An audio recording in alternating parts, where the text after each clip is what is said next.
another Artifact Corner. Today we will be looking at two small paper documents from 1856.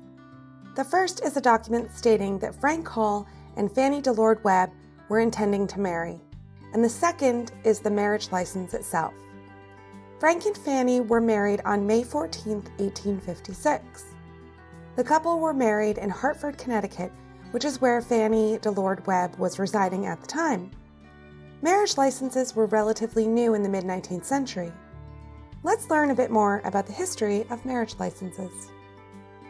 The first documented marriage happened in ancient Mesopotamia in 2350 BCE. The initial reason for marriages was mostly legal and was used to help navigate the complicated intermingling of families, wealth, and properties. So the concept of the union of two people was more of a business transaction than it was a love match. This ultimately meant that most of the marriages were amongst people of means. If you had no land or money, you didn't have much to protect when entering into a union, therefore you didn't need to legally marry. The actual word marriage comes from Middle English and is first seen in literature somewhere between 1250 to 1300. So we see marriage licenses being issued in England around the 1300s. Again, marriages were entered into by both rich and poor, but a marriage license was issued for people with means, and it was a financial transaction. Most marriages in the Middle Ages for wealthy people were arranged. It was about creating alliances and consolidating wealth, not a romantic union. With Europeans moving to North America, they brought their customs with them, and that included marriages.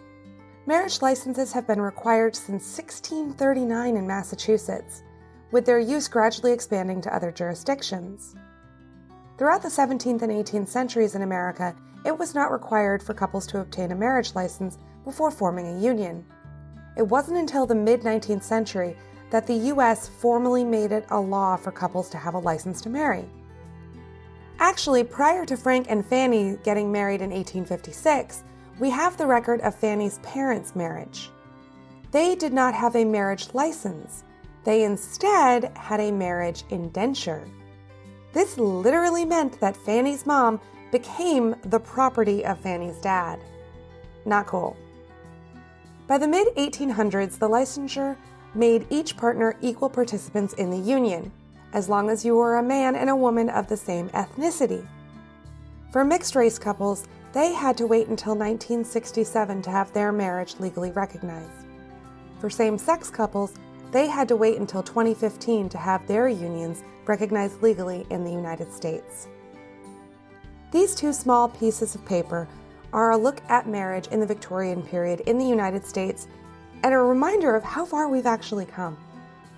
Thankfully, most people entering into marriages today are for love matches and not strictly as a legal union.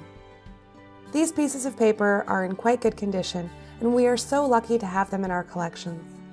Thanks so much for stopping by.